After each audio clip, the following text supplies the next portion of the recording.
Hey everyone, welcome back to Gastromania. Today, I will be sharing with everyone a super addictive dish called creamy butter chicken.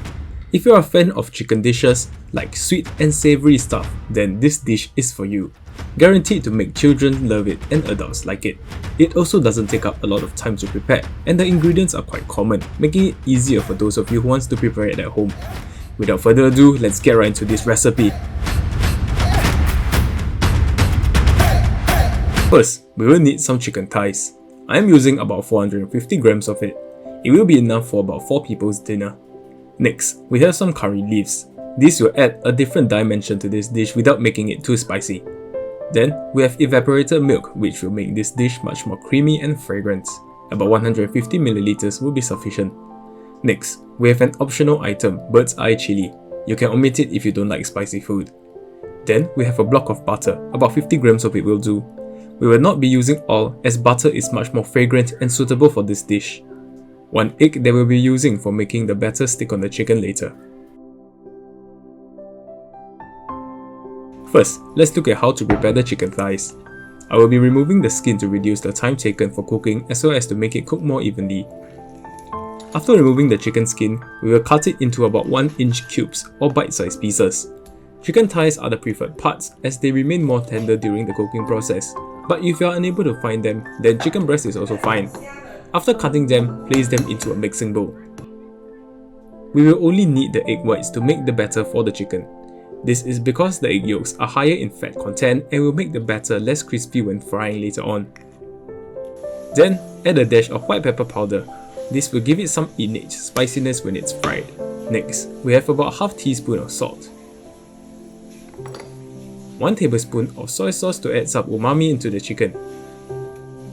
1 teaspoon of sesame oil. Mix all these seasonings evenly. Once the seasonings are evenly mixed, we will add about 2 tablespoons of corn starch into the chicken to seal the moisture inside the chicken. This will make it juicy when fried. Once the seasoning is done, seal it with a cling wrap. Then, we refrigerate it for at least 2 hours to let the flavour and seasoning completely seep into the chicken.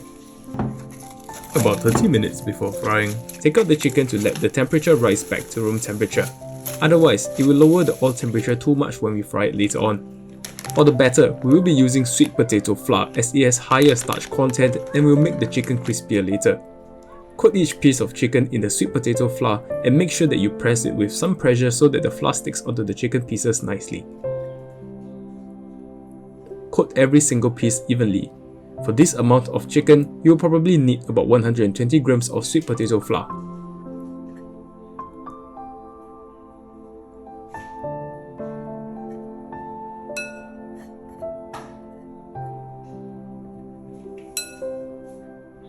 And with that, let's go and start frying them.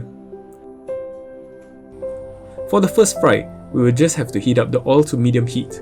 Once the oil is sufficiently hot enough, the pieces of batter will float up within 3 seconds of dropping them into the oil like this.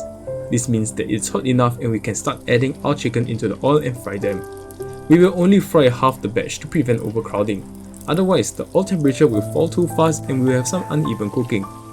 This will take about 4 minutes or about 2 minutes per side. Once they turn slightly yellow, we can remove them from the oil. Use a strainer and make sure all the excess oil is drained off like this. We will be doing a double fry, so there's no need to fry it excessively now. Now during the second fry, we will need the fire at higher heat. Then, when the oil is much more hotter than before, we will add in the chicken and fry them. We can add in all the chicken at once this time because it's already hot and will not affect the oil temperature drastically. The purpose of double frying is to force out the excess oil inside the batter and make the chicken much more crispier.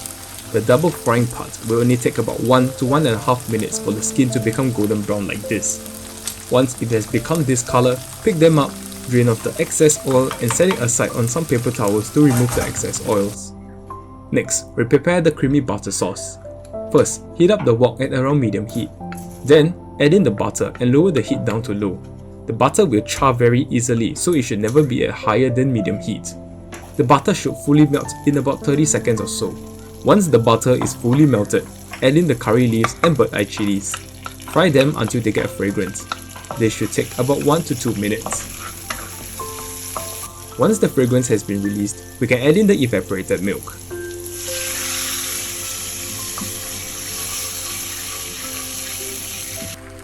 And once the evaporated milk starts to boil, we can add about 3 teaspoons of sugar. This will balance the spiciness in the sauce and also help it thicken. Remember to taste the sauce before adding in the fried chicken. Now mix everything evenly and constantly stir it to prevent charring while it reduces. Eventually, bubbles will form and the sauce will reduce to a thickened version like this. At this consistency shown in the video, it's the right time to add in the fried chicken. Turn off the heat and add in the fried chicken. Give the fried chicken pieces a good toss to coat each piece evenly with the creamy butter sauce. Every piece should be coated nicely with the sauce and there should not be too much excess sauce.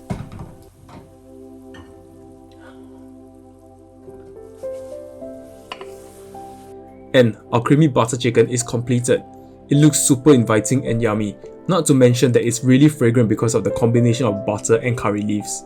If only you could be beside me right now to smell the fragrance of this dish. Can't wait to dig into this dish. Try it today.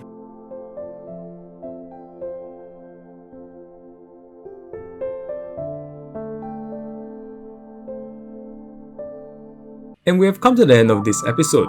If you enjoyed this recipe, please do hit the like button to support us. Subscribe to the channel for weekly videos like this. Follow us on Instagram to get updated with our latest activities. And I'll catch you in my next video.